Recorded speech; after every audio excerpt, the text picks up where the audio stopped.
John, Anik, and Kenny Florian podcast. John, Anik, and Kenny Florian. I fucking love them. I can't get enough of them. Let's hear that Boston next. Big jab there from Duffy, and Frank Mir is hurt now. Down goes Duffy, out cold. Frank Mir does it again. Rock'em sock'em robots here. Oh my goodness. Hyperbole. They're a couple of absolutely self-involved bullshit artists. Here are your hosts, John, Anik, and Kenny Florian. Appreciate you being with us. Monday, March 29th, 2021. It's episode 294 of the Anik and Florian podcast.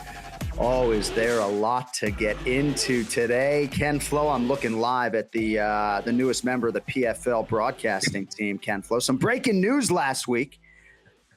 Congratulations. So is this a fight contract as well? Yeah, exactly. It's an 8-fight deal. I'll be fighting in 8 different weight classes. I can't wait. No, I'm old, John. I'm 44 years old. I'm going to be 45 later on this year. No one wants to see a dead man in a cage. There was no talk about competing. I had heard they wanted you to fight. I had heard they wanted you to fight.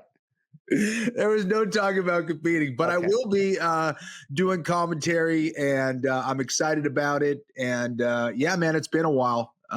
So yeah, here we are. Here we go. Well, in some respects, obviously, it's bittersweet for me because it means for the length of your contract and mine, we will not be calling fights together. But I don't know that there is anybody out there happier than me that a man whom I hold in such high regard, not just as a human being, much better guy than me. Like people think I'm a nice guy. They don't see the real me. But no, I just hold you in such high regard as an analyst, and it's so obvious that you should be in this space in a high-profile way. So nobody happier than me. Clark Florian, Kenny's wife, might be a little bit happier than me. So a lot to get into today. Ray Longo will join us. Brian Stann will join us. I will tell you we taped that earlier. Audio wasn't great, so bear with us on that, but we did get through it. And Stann was pretty convicted in his belief that Francis Ngannou was going to win that fight, so I wanted to talk to him today as to why he felt that way and what he thinks about the future for Francis Ngannou. But let us get into headlines, and we'll begin with the new undisputed UFC heavyweight champion of the world, Cameroonian Francis Ngannou. Kenny, when he made his UFC debut in the great state of Florida in 2015, I remember thinking that I don't know when it's going to be, but this is about as scary as it gets potentially. And this guy's going to be a champion if he can round out the skill set and if he can stay healthy and stay committed. Took him 13 UFC fights, but Francis Ngannou gets it done. And not unlike my happiness for you, I'm very happy for this individual. That is just amazing. You know, I did not think he was going to pull it off this time around. Did I think he was eventually going to be champion? Absolutely. At this point, the fact that he was able to pull it off and do it against Stipe Miocic is just amazing. You know, yes, of course it was possible with that kind of power and speed. But the fact that he was able to make all of those adjustments, the technical adjustments, the mental adjustments, to stay calm and not get overly excited. The fact that this guy can learn at this speed is just amazing. And for anyone who's going to be trying to take that belt away from him, good luck. And Ngannou is just a marvel. The fact that this guy was able to go out there and stop a takedown from Stipe. I mean, Stipe was pretty deep on that high crotch takedown, and Ngannou just kind of threw him off and then hit a takedown of his own. Right. So he's showing an evolution that is really rare, especially in the heavyweight division, John. I was blown away. A takedown of his own with such relative ease that you start to think maybe he's going to have to resist the temptation to wrestle. Because again, if you want to put him in a wrestling competition, I'll go watch the bear wrestle. You know, it is amazing to watch this man fight live. You know, oftentimes I say I watch the monitor 85% of the time when I'm calling fights because that's the angle that people are getting back home. You can't watch the monitor when Francis Ngannou is fighting. You have no choice but to watch the octagon. He is that impressive, a physical specimen. Ken Flo, a lot of people were casting doubt on his training, or at least asking questions. They didn't see a lot of details about what was going on as far as the grappling was concerned. There was a lot of pressure on Eric Nicksick, who serves in multiple capacities for Francis Ngannou. So I think you got to start with Nick Sick and Dewey Cooper and his manager, Markel Martin, and everybody else, the whole team. You got to give these guys credit because they have had time for him to evolve, right? He fought at UFC 249 last year, Ken Flo. He's been waiting for this championship opportunity. Again, it's a small amount of fight time that we have to analyze, but you have to credit this team and a team that had a lot of pressure on it going into Saturday night. No doubt. They've clearly done a great job in getting him to be better technically and to be better mentally as well. And that is always a balancing act. It really is a two-way street between the athlete and the coach or set of coaches. And you know what? In a lot of ways, that has been an advantage for Francis Ngannou. Maybe he's not getting the same type of octagon time, but us as fans or analysts or, the fighters that are scouting him out or the coaches, they don't have that luxury of looking at a lot. They see a guy who's out there kind of massacring guys with relative ease, right? And doing it very quickly, that there's not a whole lot to gain from, which is why it threw me off. Now, I probably haven't called a UFC main event prediction correctly since 2019, but still, the fact that he was able to do this, on a relative short turnaround between his last fight against Stipe is very impressive. Because as I was saying before, John, you can't just go out there and just wrestle better in 3 months. You can't just go out there and have better jiu-jitsu in 3 months. Right. A little bit, but not a lot of it, and the fact that he's able to do this. Because I'd imagine it's not an easy thing to get Francis Ngannou training partners, guys that are actually in and around his size that can challenge him. You can get a lot of great jiu-jitsu guys, but guys in and around 200 pounds, 280 pounds, 275 pounds, those men just don't exist out there. There's not a whole lot of them. Right. So Kamaru Usman is a stabilizing force in this corner as well. And there's a huge, huge value for Francis in being around an active, undisputed UFC champion. By the way, a guy who is one of the best fighters in UFC history and who has never lost in the octagon. Yeah. And I know for you, getting all those reps with Georges St-Pierre and being around him while you were chasing a UFC title was hugely beneficial in more ways than one. But Kamaru is has such a good, gentle way of going about, like, he's not forcing himself upon everybody with his wrestling and grappling acumen necessarily, right? He's willing to get the water and do whatever it takes, but he seems to also have a lot of value. And I don't know, man, there were a lot of sharp people, a lot of pro fighters picking Stipe. And, my twin brother and I, and again, this is hindsight is 2020. I'm calling the fight, so I'm not giving anything that resembles an opinion on these airwaves almost ever. Mm-hmm. But I'm sitting around simplifying this thing, Kenny, and I'm thinking Francis Ngannou, -125, right? I've never seen anything like Francis. I haven't seen very many fighters as good as Stipe, granted, but I've never seen anything like Francis with respect to Derek Lewis, with respect to Anthony Rumble Johnson. Right. I've never seen anything like this guy. Like, this feels like theater when I'm watching this. Yeah, again, he looks like a superhero and he's performing like a superhero now. That's the thing. When you look at a lot of guys, there's other people that have been impressive looking. You have a guy like a Brock Lesnar, right? Who looks the part. Alistair Overeem in his prime certainly looked the part. But there's a certain level of athleticism in Francis Ngannou, and there's a certain level of student in Francis Ngannou, I think, that is unlike other guys. It's one thing to be physically able to do it, but mentally able to do it is a different thing, and putting in that work. And Francis Ngannou is clearly putting in that work. It's an amazing story, and to see how well he's improved is awesome to watch. He seems like such a great guy. I think he's going to be a great champion for a long time. And man, what a performance on Saturday night. He's built like an NFL defensive end. And I can almost guarantee it. If somebody got him at 24, 25 years old, I mean, of course, if younger, God help every NFL quarterback, but say, hey, Francis, can you do me a favor? Go get the quarterback. Okay. Can you get by the guy in front of you and go tackle Tom Brady and teach him a little bit of technique? And you can be sure that Francis Ngannou could have excelled in other professional athletic capacities. But I'm just so happy for the man. And we're going to roll in this video of the celebration in his native Cameroon. We said on the broadcast, Average citizen in Batik, Cameroon makes $1,300 a year. And the celebration across his home nation was a really powerful thing. And I know on the audio side, you can just hear this. Kemfo saw this for the first time this morning. And this will empower a whole group of people. And there is no overstating, Kenny, how much good this man is going to be able to do. He loves children more than me, I can assure you of that. Incredible. I have chills looking at the video, and you think about the impact that it has on his nation and, probably the whole continent of Africa as well. Seeing one of your own go out there and make something of yourself in a country where they just don't have a whole lot of opportunity. And the fact that this guy literally fought to get to where he is just an amazing story. A movie should or probably will be written about this guy's life. He deserves all of those accolades and more. And I can't wait to see where it develops, because I think this is very much just the beginning of Francis Ngannou's story. It will be a major motion picture. There is no doubt about it. I can already visualize all the escaping by sea, trying to get into places that would be more freeing for him. It's incredible. At AnikFlorianPod, what should the Francis Ngannou story movie be called?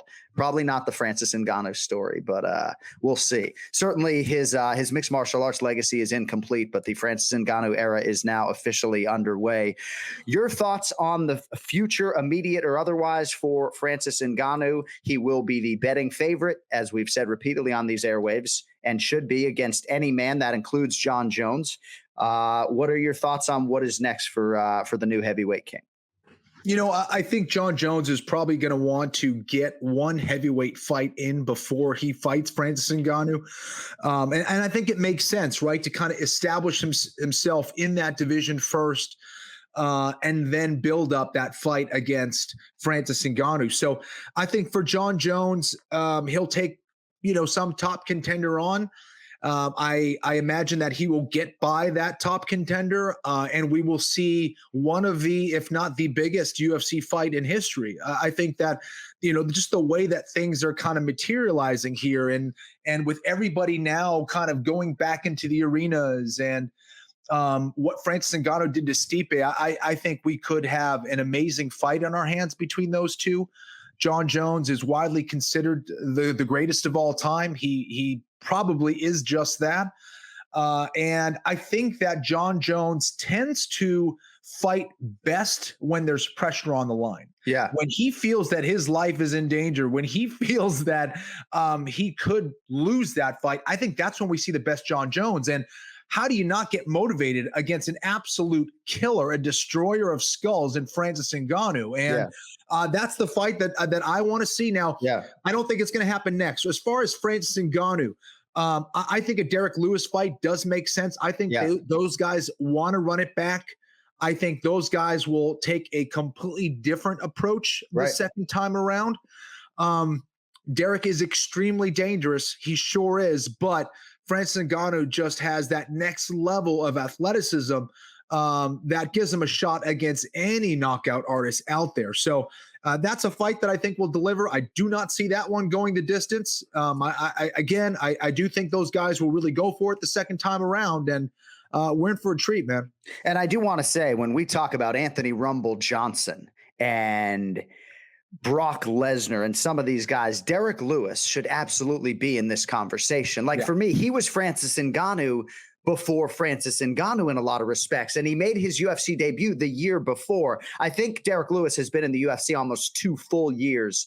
It's like January of 2014, December 2015, something like that. But I remember when Derek Lewis was beating guys like Guto Innocent and Jack May, thinking he's going to kill a human being in there, So all due respect to Derek Lewis, and I do believe that that is the next fight. As far as Jon Jones is concerned, I think you crystallized a lot of things for me, right? His ability to elevate when the stakes are elevated, the opponent is elevated. Some people want to lean into the fact that he has double-digit decision wins in the UFC, does Jon Jones, the fact that he has had close fights against Thiago Santos and Dominic Reyes, and maybe hasn't put guys away with the frequency with which he was doing so earlier in his career. But I mean, there's risk out there if he's fighting Cyril Gane or Alexander Volkov. Like, who you throwing John Jones in there that's going to I mean, he'll be favored to beat those guys, no doubt about it. But I think that's wise in some respects. But I don't know. I think you might just see maybe Francis defend in 3 months and then John just build himself up without the fight. But you like him in matchups with like those two, for example? I do. I think that John Jones does have a lot of tools. He has a great ability in neutering guys, right? He takes what you're best at and he takes it away from you. That's kind of his first approach like against Belichick. A lot of guys.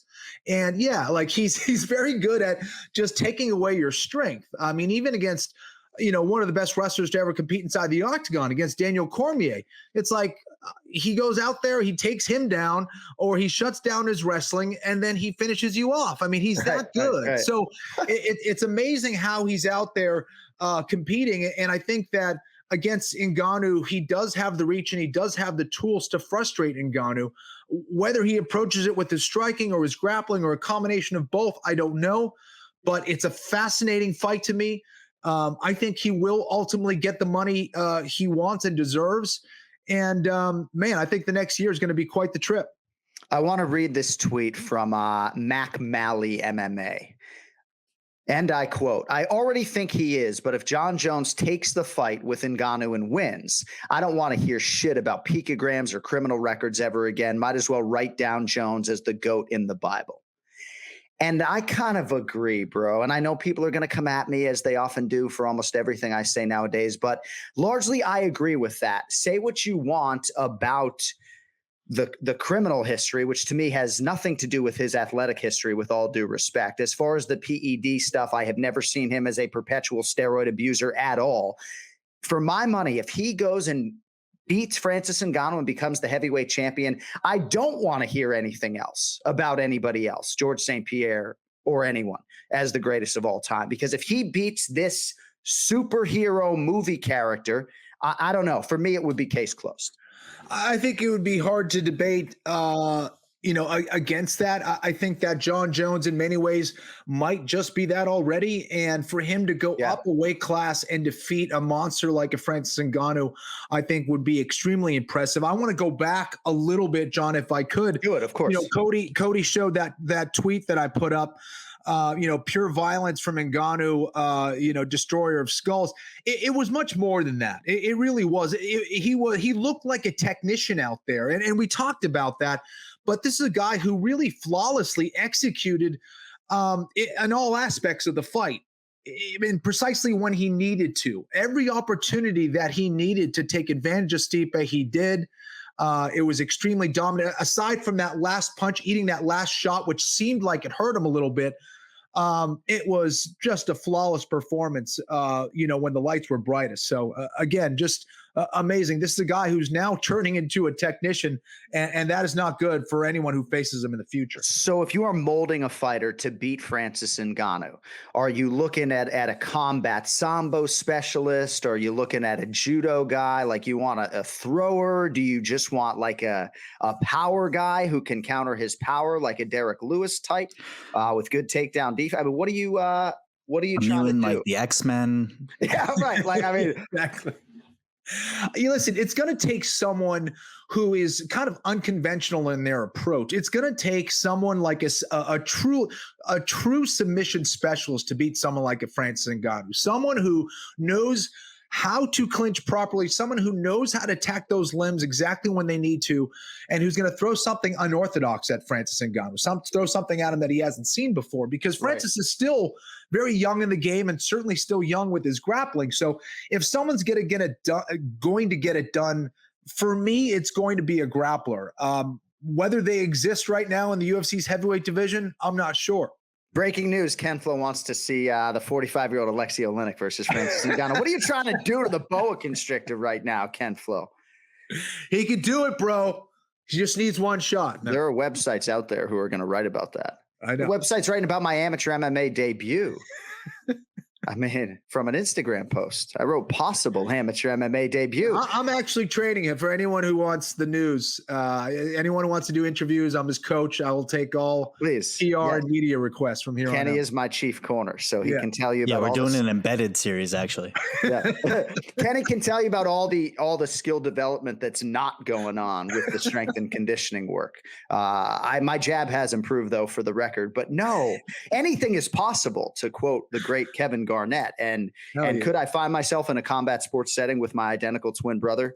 Absolutely. But my concussion history is such that, but dude, like literally after that Instagram post, I had a nice young man from the UFC PI coming up to me at the weigh-in and being like, we'll put you through like the scans or whatever, I'm like, is this really happening right now? Here's the deal. If I could get my brain cleared, right? And again, I'm not trying to take testing from a single amateur fighter out there. And for the record, I understand I would have 2 years of skill development before this would actually happen. Yes. But were I to get scanned and cleared, right? And they say, even though you've been literally knocked out cold playing basketball and hospitalized 3 times with concussions in your life, but your brain looks good.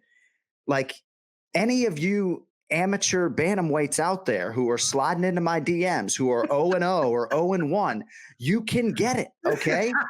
If my brain is cleared, you can get it too, okay? And thanks to Ricky Simone and the UFC fighters for keeping it light out there. But like Rogan's texting me, he's like, dude, are you going to have an amateur? He's like, I'm worried about you. Like, don't worry. I was like, Joe, don't worry. I got no skills. This is not something we have to worry about for a couple of years.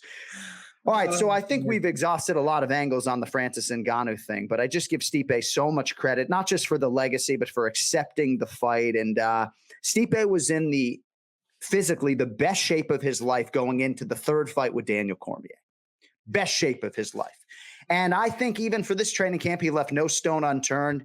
He told us in the fighter meeting he tries to be perfect in training camp, and I think his coaches sort of intimate largely he was. But, sometimes you're just in there with a guy who is just too big and too powerful, and it just didn't go Stipe's way. But I just give him a lot of credit for accepting the rematch because, I know people feel like he kind of had to do it, but didn't necessarily have to take that fight.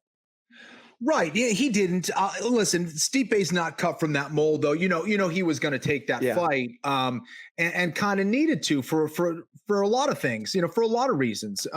But for Stipe, I think Stann said it best, and they'll hear it later. But Francis Ngannou just kind of has that superpower. All he needs to do is touch you at least once. That's it, and he can put anybody out in the world. And I think that's what it came down to. Stipe got caught. His defense, isn't necessarily his strong suit. I think the fact that he wasn't able to take him down and then got taken down after really threw him off that much more. And he just never really created any momentum in that fight. And that's because Francis Ngannou was the guy who really was flawless. He was the guy that was perfect out there.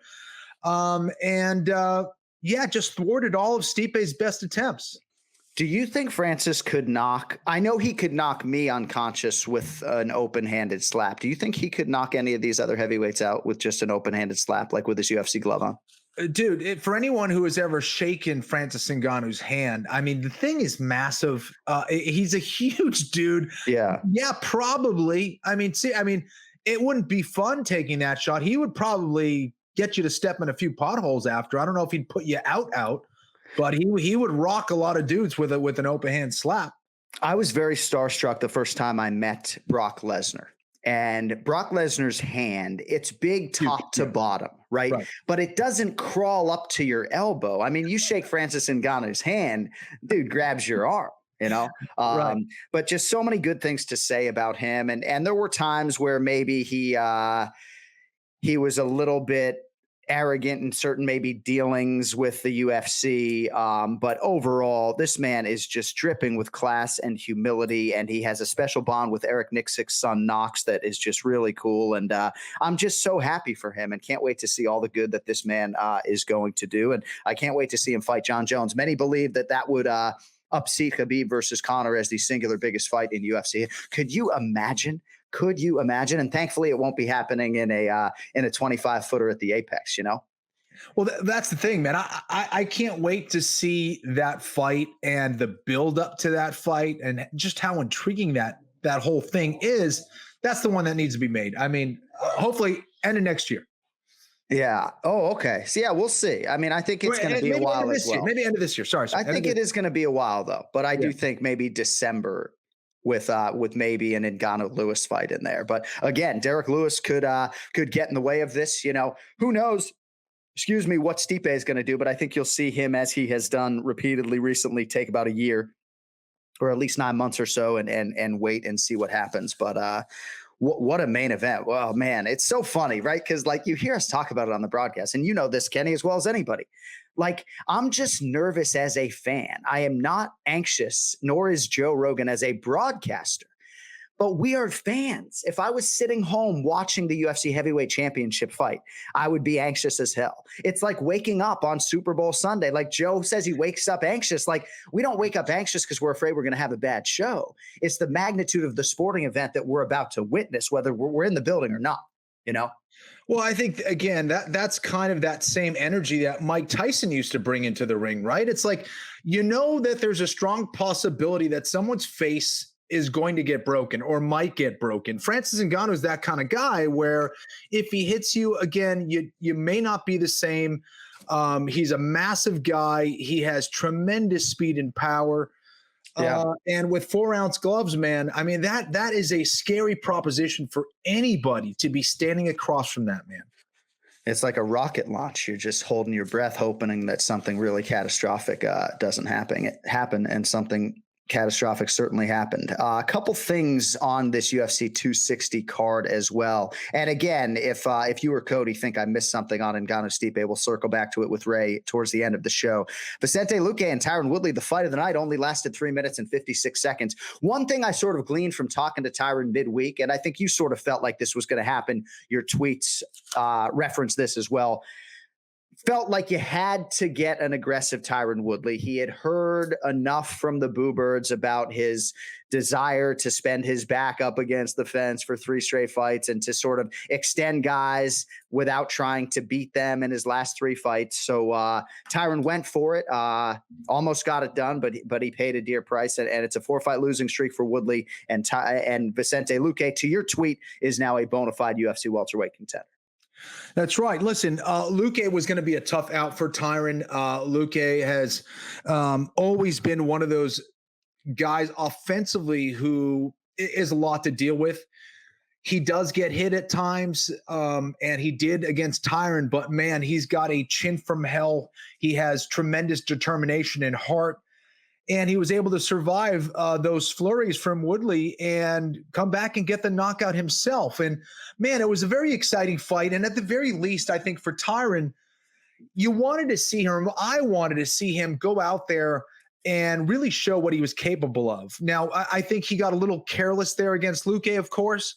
But to see his fighting spirit come out, I think that's really what we all wanted to see. We knew that Tyron was in there, and we hadn't seen that for a long time. And, you know, when that spark goes out, it's tough to get it back. And the fact that he was able to get it back and go out there and fight, I guess, inspired, that was good to see. And it showed that Tyron still wants to go out there and fight. He still has that fighting spirit. And to me, that was a good sign, despite him coming up with the L there. I want to see Tyron Woodley again, and I hope it's in the UFC. Are you of that same opinion based upon what you saw this weekend? I would love to see him in the UFC. Obviously, he is a former champion in that division. He fought some of the best and beat some of the best. And I think he showed that he still wants to do this in this fight. I don't know if that's going to happen, though. I think that, he has had some dealings with the UFC where they have butted heads over the years. I don't know what's going to happen moving forward. Certainly, having some losses, consistent losses in the UFC isn't a good thing, even for a former champion. But I don't know. I don't know exactly what the future holds for Tyron, but whatever it is, I hope that, he's passionate about it and he's going to give his best effort like he did on Saturday night. Unfortunately, he came up short. That's what happens in the fight game. And big time kudos to Vicente Luque. And how about Kemflo with ink still wet on his PFL contract? He could have easily been like, T-Wood should go to the PFL. Should go to the fucking PFL. Might go to the PFL to align with Kemflo. I think we all want to be aligned with the flow. So I used to say that Damian Maia was where all UFC welterweight winning streaks went to die. Now that distinction belongs to Stephen Wonderboy Thompson, right? Jeff Neal, Vicente Luque, right? So that's the one loss that Luque has had recently. Otherwise, he would be on very much a championship trajectory. And I don't have to tell a lot of our listeners what he has accomplished in terms of the finishes, right? I mean, dude beat Thiago Marreta Santos, knocked him out back in 2012 at middleweight in like 30 seconds or something. But he is one of the most prolific finishers in UFC welterweight history. He has such a great support system. Daniel Evangelista in Brasilia did his entire training camp with him, but he's very much connected with Henry Hooft. Gilbert Burns in the corner as well. Like, I think Luque can be a champion. I think Stephen Wonderboy Thompson is a variable in this division because he beats a lot of guys who are trying to get to Kamaru Usman. And then when you get to the champion, he might be the best pound for pound fighter in UFC history. I say that about Kamaru Usman. So what are your thoughts on Luque on the strength of this win and what he needs to do defensively or otherwise to become a UFC champion or a real top 3 guy? Well, listen, he has the offensive skills. He has the grappling background as well. He's dangerous everywhere, really. I think defensively, he could be better. He could be more evasive and move a little bit better with his feet. But, I think that division has always been extremely difficult. I think it would be a tough matchup against someone like a Kamaru Usman based on his wrestling and the experience of Usman. But I do think he's a guy that can go very far and he could continue to surprise a lot of people, on his climb towards the top. So the other thing is, when you face a guy like a Stephen Wonderboy Thompson, you're going to learn so much about where you're vulnerable and what kind of, skills and techniques he could steal from Wonderboy. So I do think this is a Vicente Luque who is getting better. He's getting smarter. I think he showed that against Tyron Woodley. And he certainly isn't a guy who's going to go away easily. That's for sure. You know what I like about Luque as well, and you sort of touched on it, but as a jiu-jitsu guy myself, Kemflo, no, I'm not a jiu-jitsu. So yeah. I am only a jiu-jitsu guy insofar as it's my favorite thing to sort of watch in MMA. Like I really enjoyed Miranda Maverick versus Jillian Robertson because I like watching grappling, so I don't know what I'm watching necessarily. That's why I keep my goddamn mouth shut at times. But like Vicente Luque, his practical application of all these submissions, darces, like very, very good. And there are plenty of guys who just like don't have a good darce, So he got cracked, and cracked back, but then, just understands that, I love seeing guys who hurt their opponent. They immediately go to submit them. And I don't know. I thought it was a beautiful thing. He almost got it done, man. And again, that was another instance where Tyron Woodley showed a lot of heart because I'm telling you, Luque would have submitted a lot of people in that position. That was extremely tight. So brilliant stuff from both men there. All right, Sean O'Malley over Thomas Almeida by knockout, and he's a really special fighter. There's no doubt about it. And if you don't want to take it from me, take it from Teddy Atlas, who had high praise for him in terms of his approach on the feet, his unorthodox nature. I think he compared him to Prince Nassim Hamed back in the 1990s. Kemflo, your thoughts on a knockout win for Sean O'Malley in a career full of them at this point? Prince Nassim Hamed was a very talented boxer, there's no doubt, but he did a lot of things that were kind of, well, I would say way more unorthodox than O'Malley, things that fundamentally weren't very sound, in my opinion. But O'Malley is way more fundamentally sound, in my opinion. Yeah. He moves extremely well. He has the reach. He has the agility. His feints are something that everyone should be looking at. If you're a fighter and you want to know how to feint and keep your fighter guessing, O'Malley's your guy. Watch O'Malley if you want to learn how to feint. He's brilliant at it. And for a guy who's tall and lanky in that division, it's something you really don't see. He has a high level of athleticism, that is clear, but he's also an intelligent fighter. You know, I think a lot of people get thrown off by the hair and the tattoos and the whole, thing. It seems like maybe his head's not in it. He says he wants everyone to follow him, and, he talks about social media and all this stuff, but he is a fantastic fighter. Whatever he says, okay, that's fine. But this guy really knows how to set up a knockout. And when he gets his opportunity to hurt you, he will absolutely do that and finish you off. O'Malley is a true talent. He's amazing to watch. And he's going to be a handful for anyone in that division, the champion included. And at this point, he's a pay-per-view fighter. I mean, he's box office, his merchandise flies off the goddamn shelves, so he is resonating with a lot of people for more reasons than one. Fighting in Las Vegas, he's allowed to have those foot wraps, the durability held up in this fight. And I actually feel like this accrued octagon time, this was like the best case scenario. You get 2 knockouts within one, you get 14 minutes of fight time to prove that your wheel can hold up. Because, Kenny, I do believe that if there's one thing that's going to keep Sean O'Malley from becoming a UFC champion, it's not going to be a lack of grappling and wrestling. He loves that part of the game too. He just hasn't had to showcase it. It's going to be his body that's going to let him down. And I hope I'm wrong on that. So, right. And listen, I think it is definitely tough on our bodies. I think that, he has experienced situations where he has gotten hurt. That calf can really mess you up. I think some people, myself maybe included, kind of question his toughness or maybe his durability in his body. But I think some of those things can be negated by being just technically better than everybody. And I also think that toughness is something that can be learned over time. And I think maybe hearing some of that criticism, which, he definitely brought in with him into the octagon. You could see he was a little bit, upset and stuff. I think that's going to motivate him and inspire him to continue to improve and get better and get mentally tougher. He's still young and he's still getting better. So watch out moving forward, man. O'Malley is going to be a handful. He is one of the more talented guys in the UFC right now. I think that is clear. And he's got a lot of ways to win, man. I mean, he was pretty much playing with Almeida out there, and the fight could have actually been stopped in round 1. So no doubt, he's very impressive. He's very impressive.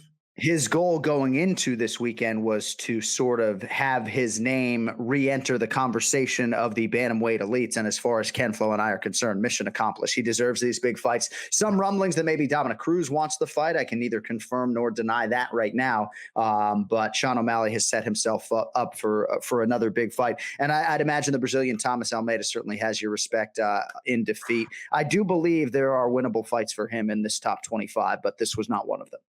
Yeah, listen, Almeida took a beating out there. O'Malley was just way too much for him, both offensively and defensively. Almeida couldn't really get a whole lot going, but he's got heart for days. He truly has that warrior spirit and should be applauded for that. I think a lot of other guys would have gone away much earlier than Thomas Almeida. Yeah. But I do think he really took some devastating shots, especially that one at the very end when he was hurt. He dropped to his back and O'Malley followed up with just a nuke of a shot that I think should have him away from sparring for a long time, man. That was a scary one, actually. Mm-hmm. That was not fun to watch. O'Malley's got some brutality to his game, man. And I think that was a message to everybody out there. But Almeida just as tough as they come, but he should take some time off away from sparring for a little while. Sean O'Malley seems to know when he has landed one of these walk-off type shots. And I do like some of his discretionary nature, but most of it I don't like in these moments, Ken Flo, right? Like, I love the kid, right? Like, he's a friend of mine, but there was hesitation on 2 occasions, even with the finish at the end. And I don't know. I mean, he's such a pinpoint striker that I feel like maybe because he pauses a beat, right? And then, man, does he not miss on that shot that put Almeida out. But what are your thoughts, at least initially, on that initial sequence when he allowed Almeida to stay in the fight? Right. I will say this. I think sometimes you have to be careful with that, right? Because that might be your one and only opportunity to finish that fight. And as he moves up against some of the elite guys, he's going to need that. He's going to need to understand where that window is and what he should do about it. However, I would always kind of defer to the fighter out there. There's a lot of things that I am not feeling as far as, the contact of the shot or the kick on the opponent, where maybe he thought that was going to be the end of it, or maybe he thought, hey, listen, I think this guy's still in it. He could still see the fighter's eyes better than anybody in that whole arena or in the, whoever's watching. And maybe he felt that he didn't have to go out there and finish. Yeah. Either way, it worked out well for him. Almeida just really couldn't touch him for the majority of that fight. But I do think that's something to investigate, John, no doubt. And referees all handle these situations differently. They all handle the clinch differently. Some give you more time to work on the ground. Others are very impatient in that setting. But you can also force a referee's hand by, being demonstrative and force it into a walk-off shot. We're not looking for that either, but making what is already a very difficult job for the referees even harder. All right, Miranda Maverick over Jillian Robertson by unanimous decision. Maverick says repeatedly she's faced largely strikers in her career, was looking forward to testing her Brazilian Jiu-Jitsu brown belt potentially in this situation, and she's well coached. She's coachable. Soon-to-be Dr. Maverick has a lot on her plate, as is well documented at this point, but I thought she handled a very tricky challenge on paper exceedingly well for someone who was born in like 1997, especially your thoughts on Miranda Maverick over Jillian Robertson. I think Miranda is going to learn a ton from this win, and that's always much better than learning a ton from a loss, right? That's true. So I think from Miranda, she learned a lot in that second round. She was put in some really difficult positions by Robertson, who was really feeling her way through the fight. There's a lot of guys, or a lot of fighters, I should say, who kind of have their set of moves. Robertson really trusts her feel out there as a grappler, and stays present as a grappler and is very creative because of it. So she was a handful for Maverick, man. That was not an easy fight. And the fact that Maverick was able to come back from a lot of those positions and then finish that round strong was huge. Now, I did not have her winning that round. I think that is a shame that the referees weren't able to see the grappling dominance in that round for Robertson. Well, maybe I won't say dominance, but I will say superior control. I mean, she won that round. I don't know how you have Maverick winning that round, but I did have Maverick winning the fight 29-28. She won the first round. She won the third round. She said she didn't have the best weight cut. So perhaps her energy wasn't all the way there. I've been there myself, and that is a real thing. So I don't think that's something that Maverick would use as an excuse. I think that's legit. I think Maverick will learn from both the weight cut and the fight, and she'll be that much better for it. And I thought that these women showed an excellent level of both grappling and striking skill that was entertaining. Yeah. And, maybe Maverick isn't ready for Shevchenko right now, but she's building her skills and resume to the point where I think she just might be. She really has a lot of different skills already. And you're right. She's not blind to the fact that there's a lot of work to do, but this is valuable experience accrued. No doubt about it. I thought you hit on a lot of different things there. So I'm just going to piggyback off of a couple of them. 30-27 times 2. Right. We have a lot of referees and judges who listen to the show, and I'm very appreciative of that and the back and forth. And it's a little bit weird in this MMA space because I ride on a fucking shuttle with the referees to the arena, which certainly doesn't happen in the NFL. But 30-27 times 2. Come on, guys. Is anybody watching round 2 when you're paid to fucking insert your scorecard? Come on, man. Jillian's sitting there all right, I guess, but can you guys at least watch round 2? Come on. Come on. No, listen, round two was an easy, round to score, in my opinion. It should have been for Robertson. It's everyone's you got to finish a round strong. Well, guess what? If I am almost getting my back taken and I almost got finished and I'm in side control and someone's mounted or someone's in side control for 3 minutes or more of a round, I lost the round. It doesn't really matter what I do. Right. There was maybe a 20, 30 second point where Maverick was winning that fight. That doesn't mean she won the round.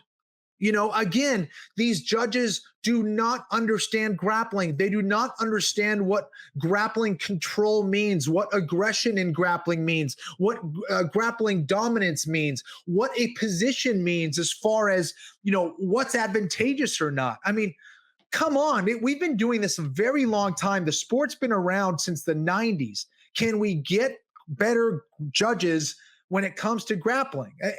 I don't get it. I don't understand. And sorry for losing my temper there a moment ago, but what if we had open scoring, and Jillian looks up, everybody in the arena, including Kourtney Kardashian, whom I love, by the way, knows it's 19 apiece. Yeah. Including Miranda Maverick too. So you look up at the Jumbotron when you got open scoring, and all of a sudden Jillian's like, I'm down 2-0 on 2 of 3, and now I need a finish. You got to be kidding me. But don't want to take it. Go ahead. No love for Travis Barker? Love Travis Barker too. Okay. Her significant other. I know. But I got to be careful here. Maybe that'll be my amateur debut, me and Travis Barker. He don't want this smoke. I'm quite confident now. He probably trains in every discipline and would destroy me like a lot of you amateurs out there. You can get the smoke though. What's that? I said he can get the smoke though. I mean, if he wants it, come on. Really, I mean, you're right. Run up. You think John's scared? He just wants to be paid. When John's talking about smoke, it's mainly weed smoke, but still, it's smoke nonetheless. Run up and get done up, as James Vick used to say. Run up and get done up. It sounds so much better coming out of the Texecutioner. So good. My twin brother loves that line so much. Jay, I'll say it one more time for you. If you're running mile number 9 right now, run up, get done up.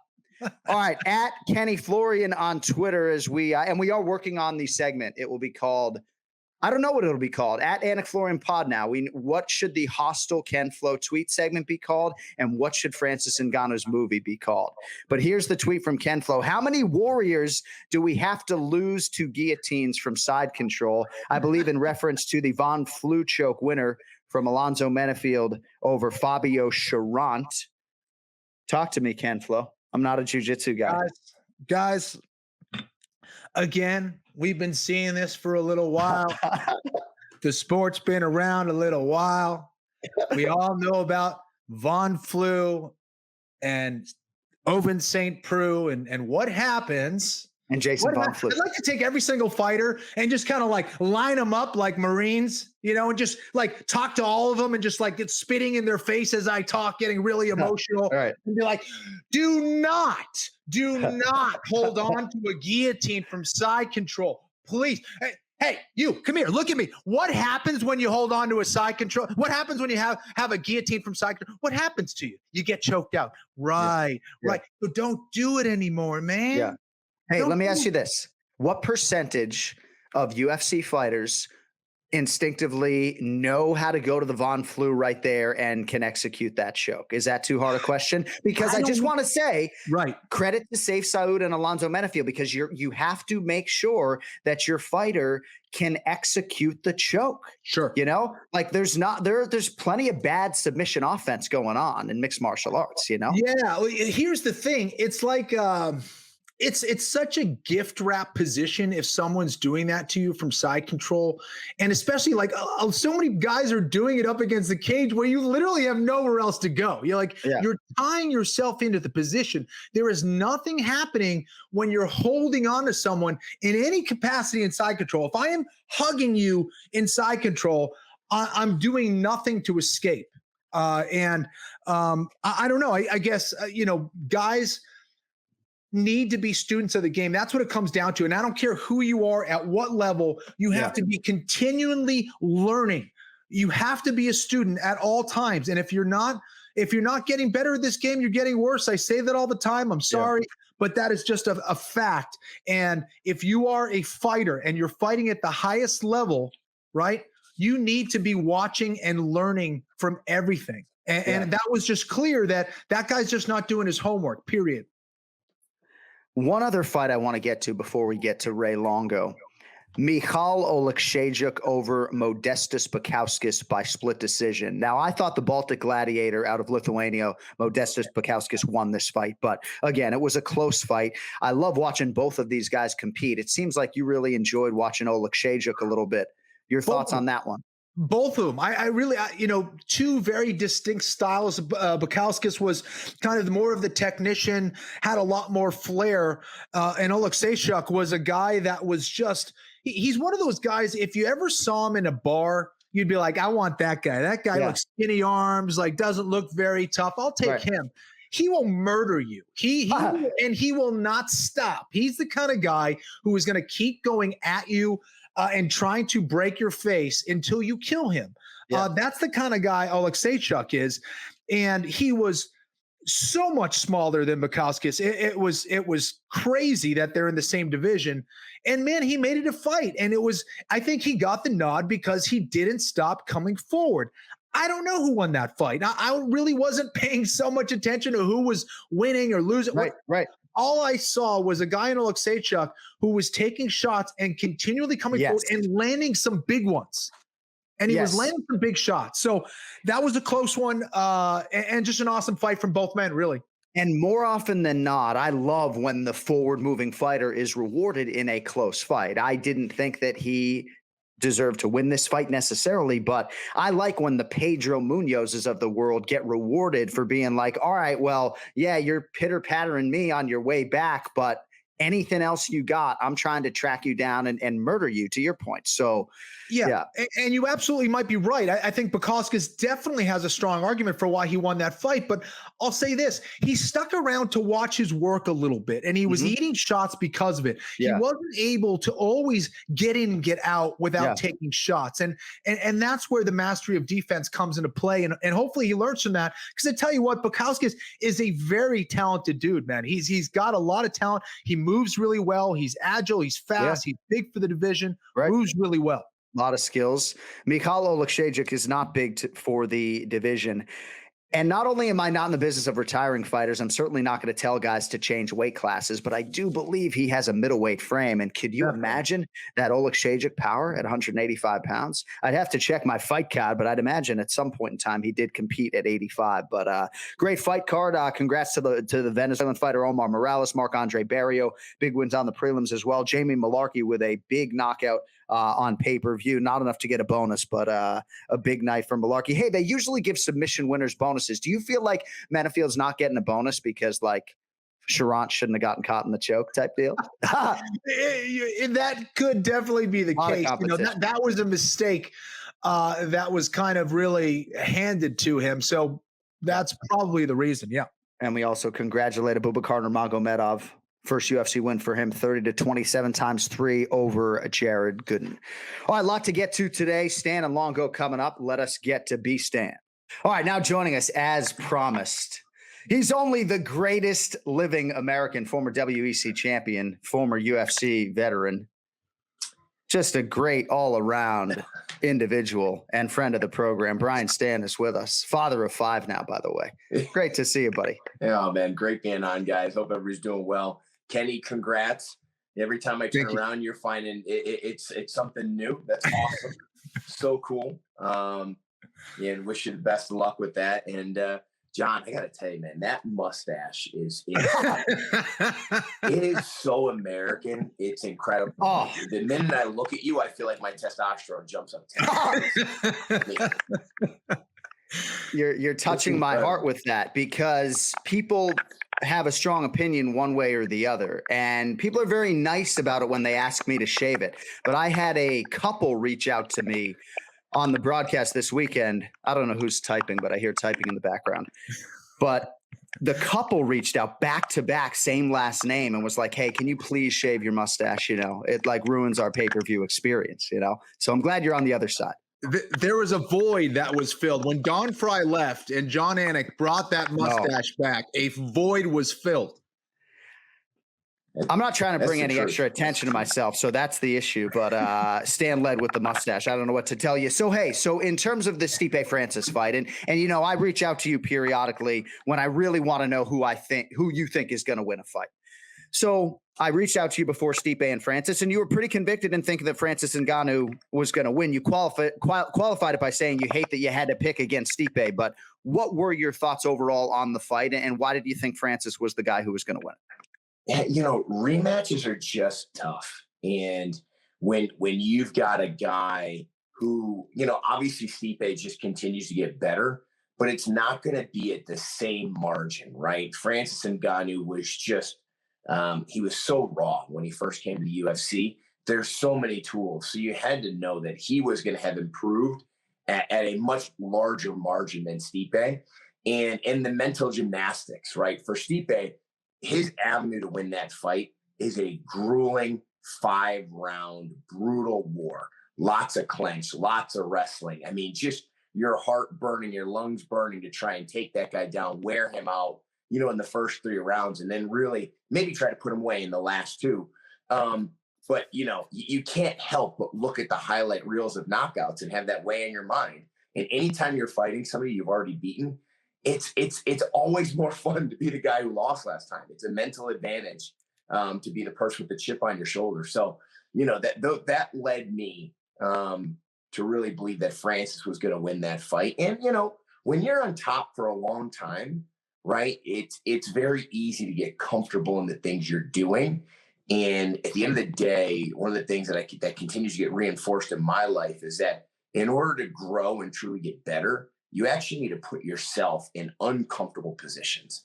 And so if you're Stipe and you're at the top of the food chain for as long as he has, I'm sure they were getting innovative. I'm sure they were still looking at doing things a little differently to continue to improve, but not with the same lens that Francis Ngannou. And we saw that in the fight, right? Him takedown attempt, shoving the head on the single leg, really good technique on the takedown defense. He was putting himself in a lot of uncomfortable positions in that training camp to get the thousands of reps necessary to perform that in a live scenario. And in my opinion, and I'm just one man, it's like, I don't care who you are. If you're fighting Francis Ngannou, the most likely scenario is that you're going to end up being separated from consciousness. And I think Stipe wasn't blind to that. I give Stipe a lot of credit for taking the rematch, right? I know it would have been tough to sort of just retire because, Francis would have been tricky to avoid with the 4-fight winning streak, but Stipe didn't have to fight this guy again. And best of luck to whoever has to do so next. Yeah. I mean, I think we could all say with pure honesty, we've never seen somebody hit this hard before in the UFC. I mean, the knockout of Alistair Overeem was downright scary. I mean, that uppercut stopped a lot of folks. And Reem was obviously past his prime at the time, but still, the ability to hit a man the size of Alistair Overeem that hard and make his body go to the ground like that is just scary. We've never seen this kind of power in the UFC. And it's an X factor. Francis Ngannou can fight a really terrible fight and still at all times have a chance to win because he just hits that hard. Brian, you've been around the sport a long time. You have a guy in Ngannou who has an amazing story. He looks the part. The way he finishes fights is by completely destroying his opponents. How big of a star do you think this guy could be? I think he could be a huge star. I think his story is inspirational, and I think and I hope, right, that the UFC and whoever the management around Francis is really goes about this in a thoughtful manner to capitalize on it, right? Because Francis, as we all know, was always a really kind and gentle man. He was a good man, right? As we know, when you get this type of limelight, it's easy to go the other way. And so I hope that he surrounded himself with people that really care about him. I hope they go about it thoughtfully and they leverage Francis to really open up fan bases in areas that the UFC just doesn't have right now. And really, again, to shine a positive light on the sport. I mean, a lot of times mixed martial arts in the UFC is looked at kind of like a lesser tier to the NFL and the NBA from a pure athleticism standpoint. Now all of a sudden we've got some champions and, Khabib obviously who retired, but he was an elite level athlete. Kamaru Usman, I mean, elite level athlete. Francis Ngannou, elite level athlete. John Jones, elite level. I mean, I think now you finally have competitors coming into this sport that are on par with other professional sports, just on a pure athletic basis. And as far as moving forward, is the right fight the trilogy? And is it the right move for Stipe? What do you think about that? I think for Stipe, I think it absolutely is, right? He gets the chip on his shoulder now, right? He can go back and he could be the hungrier guy. I think it absolutely is. I think Stipe going and fighting someone else at this point is not worth it. I wouldn't rush it, though. I mean, you've got to fully heal from that type of concussion. Yeah. you got to reassess your training camp. You got to reassess, hey, did you come in with the appropriate weight, right, to out wrestle a guy and clinch a guy like that over the course of 5 rounds? Right. So I think for Stipe, it absolutely is. The right fight for Francis, I think is either the Stipe fight or, the Derek Lewis fight. If I'm managing him, right, while I know he can make the most money through the John Jones fight, I think that deal is going to take some time. I'd rather build my guy. I'd love to get another camp in where this guy's still improving before I put him in there with a heavier John Jones. John's a better wrestler than Stipe. He's also really good in the clinch, which if I'm coaching John, I'm telling him, you're either wrestling with this guy or you're in the clinch. You're tying him up with your long arms. John's really dangerous there. We saw him be very effective against Glover Teixeira and other fighters in those positions. And I think Stipe was doing some of that with Francis to wear out his arms and wear him down. John's a master at doing that. And he's got great trips and things like that maybe Francis can't mimic with other training partners. So, me looking at it through a selfish lens, if I'm managing Francis and I want to maximize on his star power, really build him up and earn him as much money as possible in this window, I try and get him a Derek Lewis or Stipe rematch. And I let the John Jones thing build up. Let John and then at heavyweight beat somebody up, and then you build that, because I think it's going to take a while. It seems like Dana and John Jones are really far apart financially. Yeah, no, that's interesting stuff. Brian Stann with us here on the Anik and Florian podcast. And you're right about Stipe. You just sort of let it all marinate, because he fought once in 2018, once in 2019, once in 2020, all against Daniel Cormier. It's not as though he's going to be in any great rush. I wouldn't be surprised to see them try to turn around Lewis and Ngannou here in the next 3 months or so. But it sounds to me like you think John Jones and Francis Ngannou, Brian, is a close competitive fight and maybe a lean to John. Some people I talk to say Francis is just going to stand there and try to leg kick the hell out of him and let the fight breathe a little bit. How do you handicap a potential matchup between Ngannou and John Jones? The big question to me is where is John, right? In terms of his athletic capabilities. I mean, he's looked more human as of late than we've ever seen him. A younger version of John, just annihilated everybody. And I've watched him really make heavyweights look silly throughout his career. When I was training with him, but that was a long time ago. But I think motivated John Jones is absolutely an extremely competitive fight. And I think that he would come in there, and he's always shown the ability mentally and strategically to perform well in those big moments. He's handled himself really well. It almost seems like in the octagons where John's most comfortable, to be quite honest with the other things taking place in his life. And for Francis, some of the stuff is rinse and repeat, right? He's got to take his time. He's got to keep his distance. He's going to land his heavy shots, but he can't gas himself out and try to win the fight in one round. Be patient, move, and not get tied up in the clinch. He does not want to be there with John. John's not as simple as defending singles and doubles. John has a lot of cool tricks and throws and ways that he can get you to the ground with those long limbs. And then once he gets you there, because he's got such long limbs, it poses a real challenge to Stipe and a lot of energy utilized to get back up. And if John can make him do that 2 or 3 times in the first round, another 2 or 3 times in the second round, I think really that's the path of least resistance for John to win that fight. All right, last thing on Ngannou, and I know we got to let you go because you're squeezing us in on a Monday. My brother's like, what are you doing trying to get the COO on a Monday morning? But for Francis Ngannou, in terms of his improvement, I've said repeatedly, there was so much pressure on Eric Nixick, who seemed to not only be head striking coach and mitt coach and chief corner, but also primary grappling body and partner. I know there have been some other bodies. Would you advocate Ngannou trying to get in jiu-jitsu competitions, do some grappling? The sprawl looked great. I mean, what would you advise him do? Or is it just keep doing what you're doing because it worked? Well, no, I think he's got to bring in new bodies with it. Eric should be pushing for that. He's such a big star now that people will want to come to him. And he should look for people. Again, it's all about being uncomfortable. When you grapple with the same people all the time, you could get to your comfort positions. You're not forced to try and escape something new. You're not forced to try and get a dominant position somewhere new. I think Eric has got to get himself to the point where he's looking through the cage and coaching him because he's done such a great job with him, and not just hands-on because he's the only one that can grapple with him. So I look out to the world. I go find who are some of the biggest heavyweight battlers out there, and I get them in the room with Francis, and I really push him. I challenge him. What are the different ways, and wrestlers, not just jiu-jitsu, but where are the wrestlers who are going to act and do the things similar to a John Jones, right, or other people he may fight, and put him in those negative positions. All right, my man. Well, it's always great to hear your voice. And while I hope to be sitting next to you in a broadcast capacity someday, I do hope you are finding that work-life balance. Hey, are you done having children? Can I ask you a personal question? North of 40 now, are you done having children?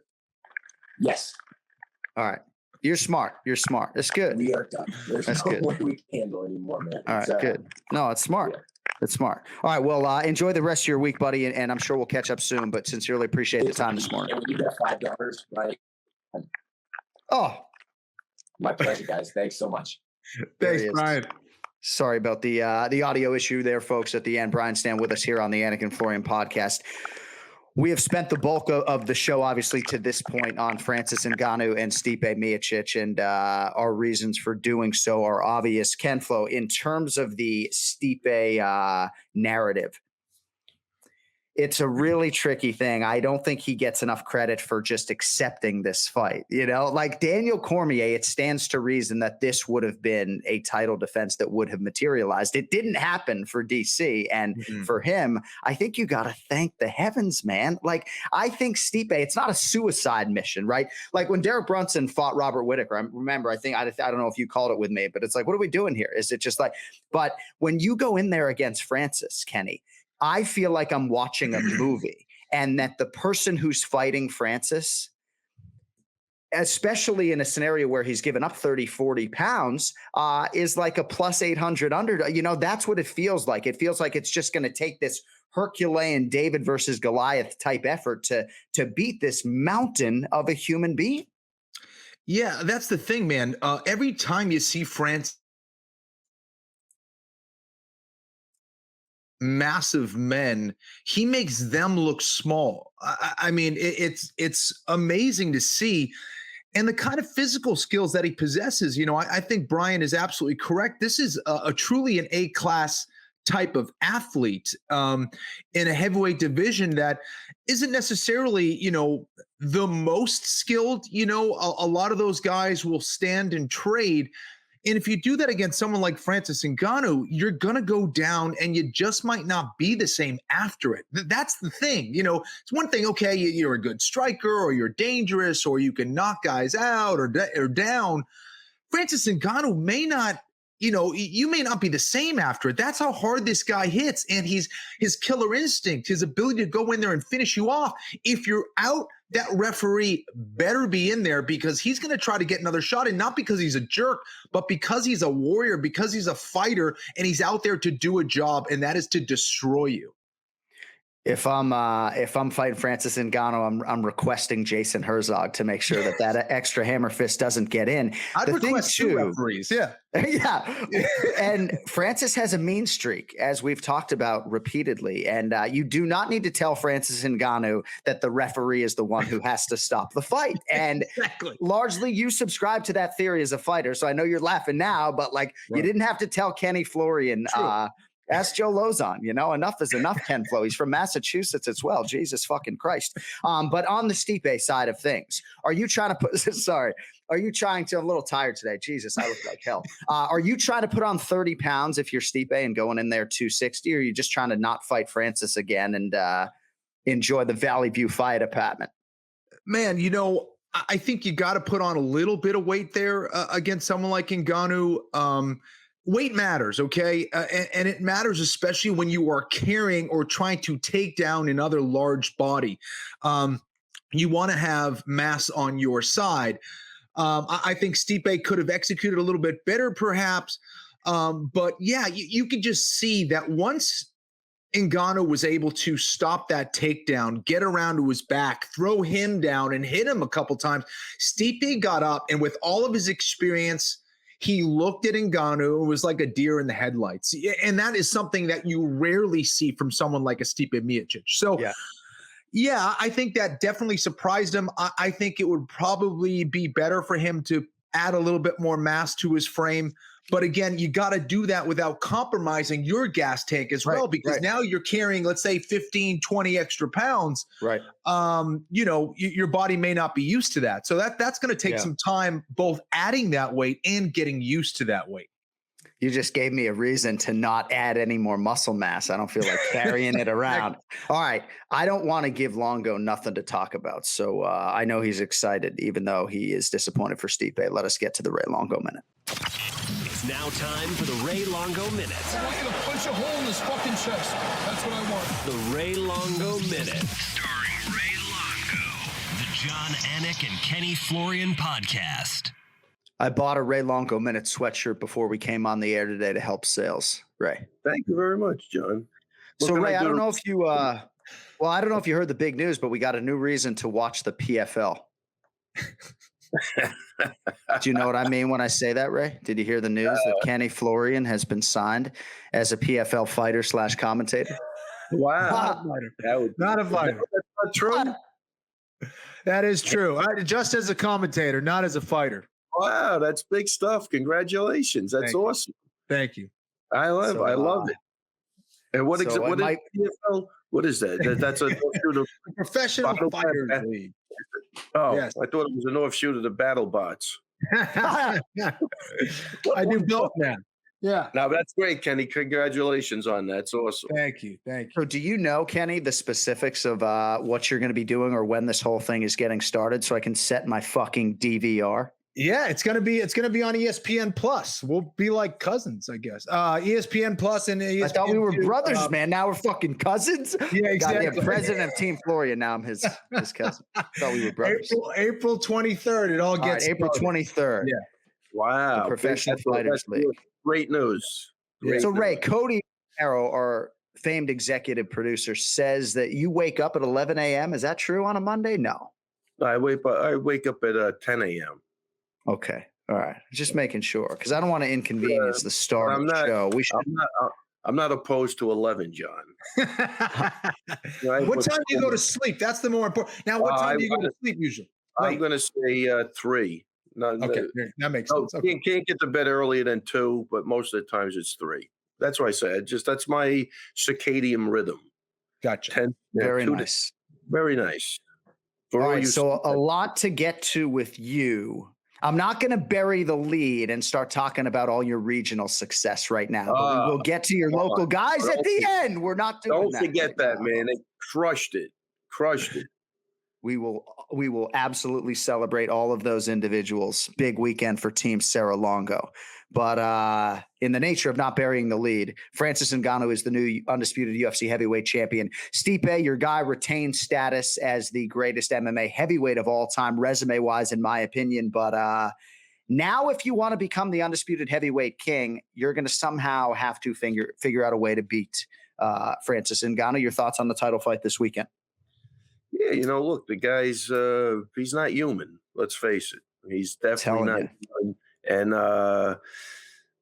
yeah, I mean, look, it was a rough fight, but just at the end, though. I mean, Stipe, he did tag him. Whether he looked like he buckled him a little bit, but I think that where Francis is absolutely the most dangerous is when you're running at him. I think that's where because he just swings, and if he touches you, you're going to go down. So, I mean, in hindsight, I would have liked to have seen Stipe just reset and move around and see if he could capitalize on that. But it's like hindsight is 20/20. But to rush in against Francis, how many times have we seen that just not work? But again, that decision could have been based on the fact that he was just knocked down too, and he was groggy. And as a fighter, your instincts are to go, or to go right in. But there's certain times when you just have to put the brakes on and just reevaluate and really assess what happened. So whatever. I mean, hats off to Francis, man. He fought a great fight. He looks like he made some improvements. So that's good for everybody. He hit him with the same shot he caught Overeem with. And it seemed like he was trying to finish it in the same way. He was kind of going back, landed a shot, and then kind of rushed in thinking he was going to, finish him off. And obviously Ngannou got there first like he does against pretty much everybody. Yeah. Okay, a little different than Overeem. He took that punch from the back of his ass. Yeah, no, sorry. Verdum was the fight. Sorry. Oh, well, all right. This one was bad. a little shorter than that. Yeah. Different, very different. That was the guy. Sorry, that was out of a cartoon. The Wolverine thing. So, scary individual, but we'll see what happens. You know, like we were talking before, Mike Tyson was the same scary individual until he wasn't the same scary individual. Yeah. So, see what happens.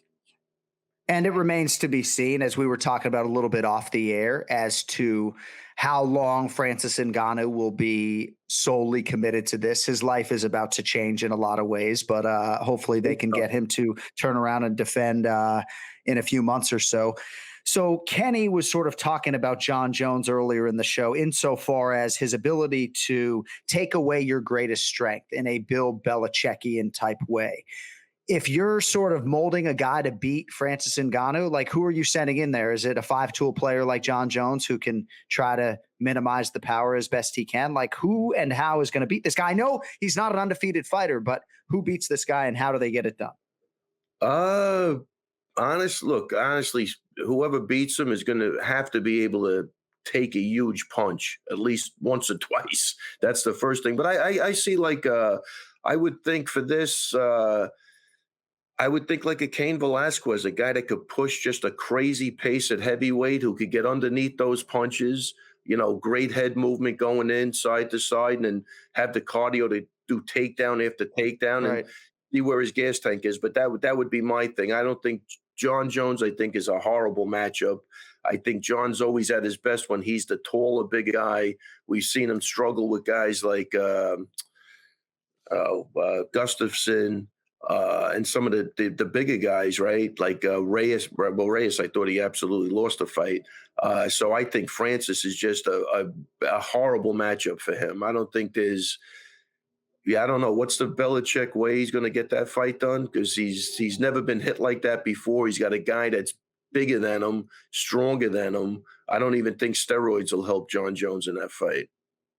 Well, Kenny was sort of just alluding to Jon Jones in a broader sense, right, Kenny, of having that ability to take away a strength. Yeah, I also think Jon Jones tends to get better when he faces tough competition. I think that definitely, Ray, we haven't seen the Jon Jones that we are used to, and perhaps he's coasting by or doing what he needs to do to win, and not elevating his game like he should. And I think if we see the kind of performances that we've seen against, the Anthony Smiths and the Rays, Thiago Santos, yeah, absolutely. I think that Ngannou would smash him. However, I think that Jon Jones tends to elevate himself and get more excited when he is experiencing a higher level of danger. I think he's that kind of a guy. But I think he needs the motivation. I don't think he's been up and motivated for those fights. And I think that's why he's going up to heavyweight in the first place. And now that he's got Ngannou, I think it offers up a completely different type of challenge, a Herculean one for sure. But I do think if Jon Jones at his best can win that fight. Yeah, that's fair. I think that's fair. How old is Jones now? He's getting up there too, no? No, what, 31, 32? Is he much older than that? There's no way. He's got to be. Well, no, Jon Jones is 33 years old, birthday July 19th, 1987. Wow. That's a plus. That's actually a plus. So that's good. Yeah, who knows? Look, I do agree. I do agree with Kenny. He's gonna rise to the occasion, but this is a bigger. I don't know. This is a totally different challenge, man. It really is. I think. Go ahead, John. Well, I just think we can all agree that a more composed, measured, seemingly more well-rounded Francis Ngannou is a real problem. Real quickly, Ray, as far as Stipe is concerned, and you touched on some good things as far as the performance goes, but I got to think it's hard mentally as far as the preparation goes, knowing that when you beat him the first time, Francis had what amounted to a 4-week training camp mixed between 3 countries. He was exhausted. He couldn't even do our fighter meeting. He was so tired. And Stipe had to go a hard 25 minutes then. Francis stuffed 8 of 14 takedowns that night, even though his performance was roundly criticized. Stipe is going into this rematch knowing that he's going to have to go through 25 minutes. I just think it's a hard thing knowing that, The most likely scenario is that I get separated from consciousness, and and if I do win, I'm going to have to win over 25 minutes. Like, that sucks. Yeah, I'll tell you, Kenny, you can address this, but I don't think Stipe's mindset at any time before, during, or after was that he was going to be separated from consciousnness. I mean, as a fighter, I mean, if you go in there thinking that, you might as well not even go in there. And I'll never forget, man, before the first Weidman Anderson Silva fight, you know, obviously I was a ball of nerves, right? But I'll never forget, you know, like Danaher, I met him, where the hell, I don't know, we were at, I think at the MGM probably, but I remember he says, well, you know, I see you're worried. I mean, I know why you're worried, because if he loses, this is what he says to me, if he loses, it's going to be in like highlight reel fashion. And I'm like, no, that's got nothing to do with it. I just, you know, want my guy to do good. I always worry, you know what I mean? But I'm not thinking like he's going out. And you got to remember, Anderson Silva had a highlight reel from hell at that point. So I get what he was saying, but I'm not, that's not the way I'm thinking. I'm thinking my guy is winning. I just want him to win, and I want it to go the way we've been training. That was it. And I'm always going to be nervous. But if you go in there with that mindset, you don't go in.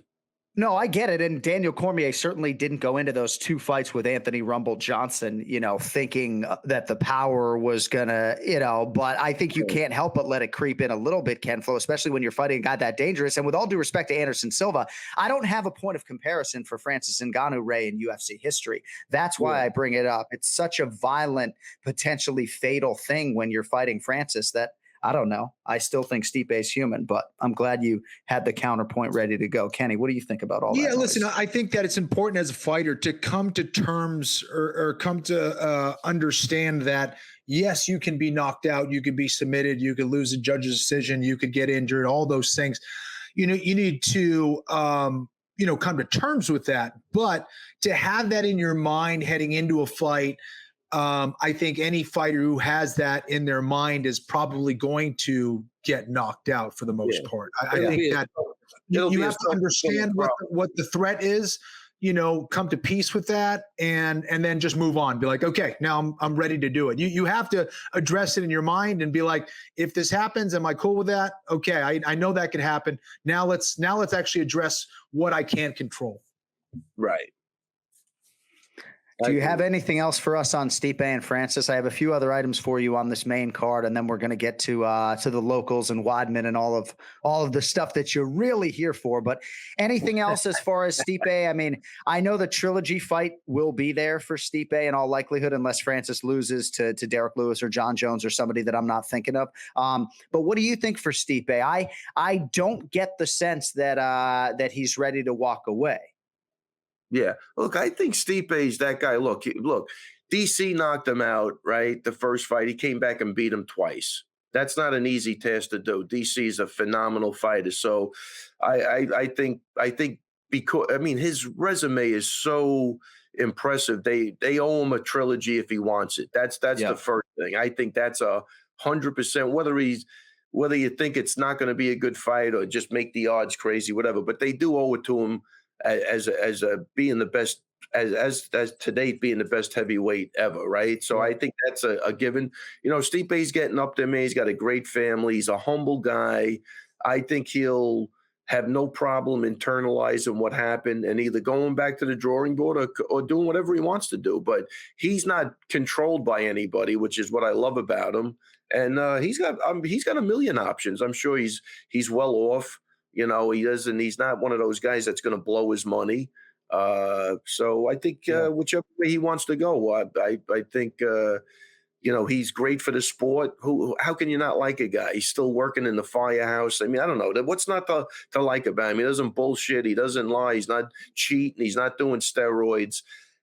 You know, it's funny. It's like what you think everybody wants, but right. Who was telling the story the other day with DC and John Jones? I mean, the guy just got, caught doing steroids and they're booing DC. How do you boo DC? The guy's working with the kids. He has the kids wrestling program. He's a great ambassador of sport, but is that the direction we're moving? He's the bad guy.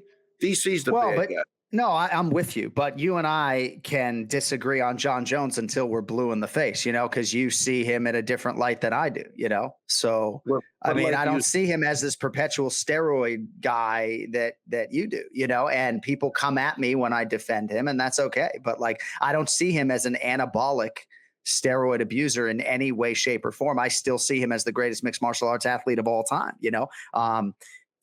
I might have a mugshot one day too. Hopefully not. I don't know. I'm sorry. Are you at that point in your life where that's what you want to see? A mugshot? You need to see him as that non-abusing steroid guy. What is that?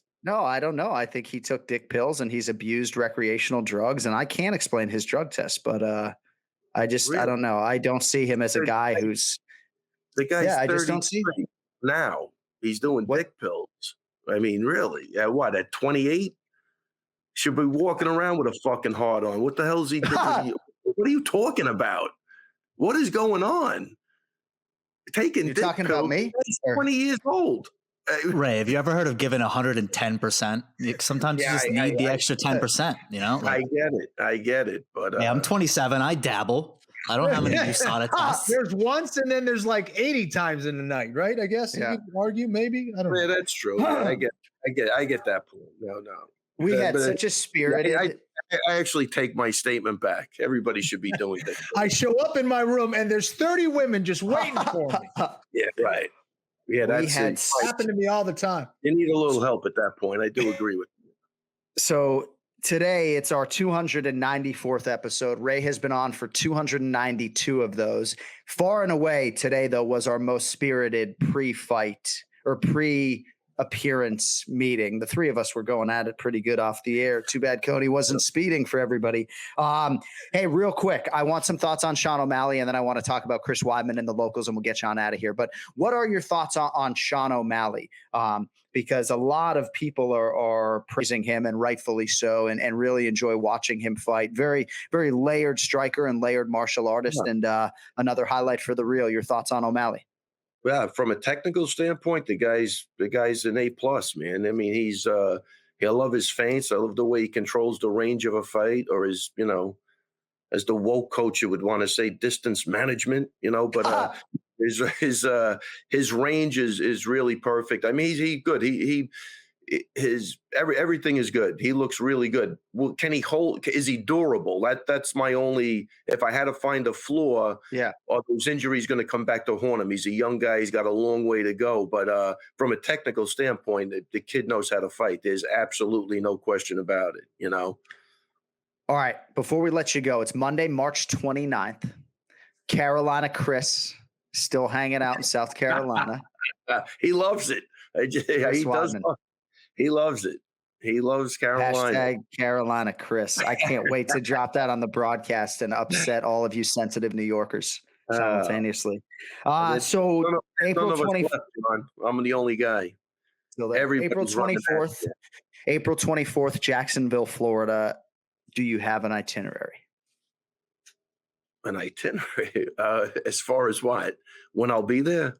Yes. Are you coming? Are you flying? I know you're coming, but do you have your flight yet? This is not a trick question. I don't have my flight yet, but I will do that today or tomorrow. I was actually going to offer up my services. I mean, this guy thinks I'm out to get it. It's unbelievable. Perpetually misunderstood. I offered your services to TJ DeSantis. He wants to come to the fight. I said, you'd be more than happy to let him stay at your house and drive him down there. And he thinks that's bullshit. Can you clarify that? I don't quite know what to say. I'm all of a sudden all choked up. I would absolutely pick up TJ. He can use my second question. No, Ian is not coming. TJ can use my tickets if he wants. I'm not sure that TJ wants to stay in my house with all of us Floridians and our lack of respect for COVID-19 going to school every day. But whatever TJ wants. TJ is very loyal to this program for a long time. No, I was just going to say that I'm driving a rental car from from Boca Raton to Jacksonville, so that if you wanted to take a direct flight from New York to Orlando, that maybe we could coordinate. I'm trying to help your ass. Oh, wait a minute. Well, there's no direct flights to Jacksonville? It's maybe because you're in New York, you can get there, but for most of my colleagues, they can't get to Jacksonville directly. So, but hey, I'm just letting you know, I'm going to have a car. If you need me to come to the airport, give my, I'm happy to help. Wow, really? So, yeah, depending on my quarantine restriction. So that's all. So I guess you're keeping tabs on Chris from afar. Is he going straight from South Carolina to Jacksonville, I assume? Yeah, 100%. He's having a great time in Carolina. I spoke to him. I might go out there next week, but I'm going to talk to him. I did say, at the beginning I'd come out there for a week, and then there's been some crazy shit going on. So but we'll see what happens. But I would like to at least go out there, and touch base with him, because this is definitely not the way I like doing things. But he's with he's with one of his main partners is a kid we used back in New York who happened to move to Carolina. So we got lucky with that. So I'm sure his wrestling is going to be on point. And then we'll take it from there. But I do talk to him, and he's having a great time. He loves it. He loves the training.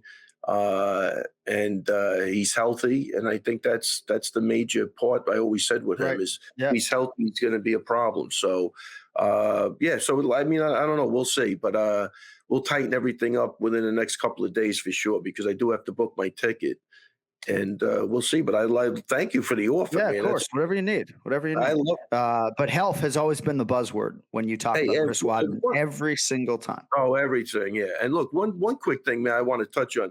I might be in the minority, but man, I want to give an A+ to Tyrone Woodley, man. I am blown away by the fact that he had the balls to go out and really try to end that fight early. He did something different, and that's not easy, because we talk about that when you're the champ and it's hard to get back. You know what? If he doesn't do that and he has the same type of fight, he has to go the rest of his life thinking, what if? Yeah. Not anymore. He went for it. It almost worked, and hats off to that guy. It's not an easy thing to do. Kenny, you could talk about that more than I can, but I love the fact that he tried to go back to the wrestling. He tried for those big power shots. He didn't wait. Think of all those previous fights. You got to go for it. You got to do this. He went for it. So I know it's a loss, but to me, it's 100% a win. I love what he did, and it took a lot of fucking balls to do what he did. And I'm a huge, always liked him, but now I'm 100% a huge fan of that. I think what he tried to do was phenomenal at this stage of his career. Yeah. I'm glad that you said that. I really am. Here's a tweet from Ken Flo. This was a Woodley that was really going for the finish tonight. Tyron fought hard into the end. Luque has a stone block for a head. See, I mean, you got to follow Ken Flo. I don't care about the rest of the tweet. That's good stuff. But I do think also the bonus for T Wood kind of softens the blow a little bit. And I'm not so much talking about the $50,000, which only amounts to like $8,000 a kid probably after taxes for T Wood.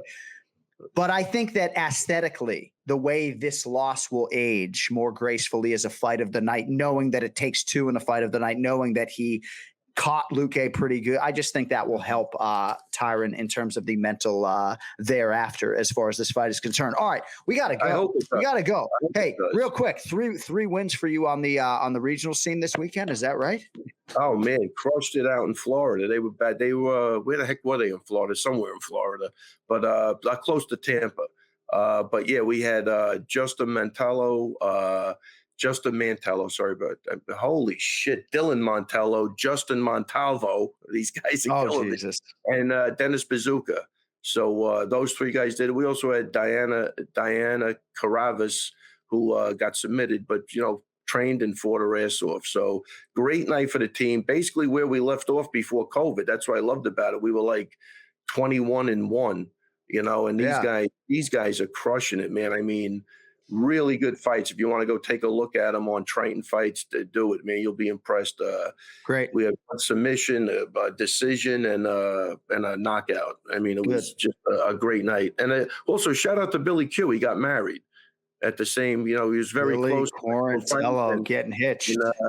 Steamroller, couldn't be at the fights because he was at Billy's wedding. So big time for the team in Florida. It was nice. Good stuff, man. Yeah, great. You got to think that Matt the Steamroller Frivola earned that groomsman designation for Billy Q. All right, Ray. Well, nothing makes me happy here. I get so distracted, Ken Flo, when he starts pronouncing his fighters' surnames like that. It's fucking hilarious. All right, we got to get on out of here. We got to get on out of here. That's it. Thanks to what's that, Ray? Just so everybody's a witness. So you will pick me up in Boca Raton. Oh, you want to come to Boca? Of course, we'll drive the whole way together. But I was going to say I can get you in Orlando, so you don't have to do the whole drive. I'll just get you closer to Jacksonville. Oh, closer to Orlando. Exactly. How long? Exactly. So I'll drive 3 hours to Orlando, pick you up in Orlando, and then we'll drive the final 90 minutes together. We'll get stoned as Billy Goats, and you get a special Ray Longo minute if that happens, fans. Just so you know, let me tell you don't make it happen. We put that on somebody's story, your story, because I don't have one, but Instagram story. We'll do it. We'll do it. All right. Offer expires in 48 hours. That's going to do it for today. Thank you to our executive producer, Cody Merrill. Thanks to Ray Longo, of course, and Brian Stann. Next week, we will get back to the fight predictions, of course, and big show for the MMA leader coming up on ABC April 10th with Marvin Vittori and Darren Till in the main event. We'll be back with you next Monday. Don't forget, if you want merchandise, AnikFlorianPodcast.com, and check out the Ray Longo merch. We got to up sales. I mean, the Anik and Florian podcast tees are selling pretty well, but trying to sell the long. No, I'm just kidding. You know your stuff always flies off the shelves, baby. No, seriously, guys, act quick, because I heard there's only 2,000 left. And if you don't act within the next 15, 20 years, you're going to be out. I'm just saying, that's it. I don't know what else to say. Right. If we're sold out, maybe Sean O'Malley has some left, but I got it. 15 years from now, if you guys are crying, hey, don't blame us, man. We gave you fair warning. All right. Until next Monday, we appreciate every last one of you watching, listening on the YouTube channel, and don't text and drive, and maybe with that mask, Militich, if you're wearing one, if you're listening, just pull it above the nose, sir, if you'd be so kind, and then we can be wheels up. Talk to you guys next week. Yo, later.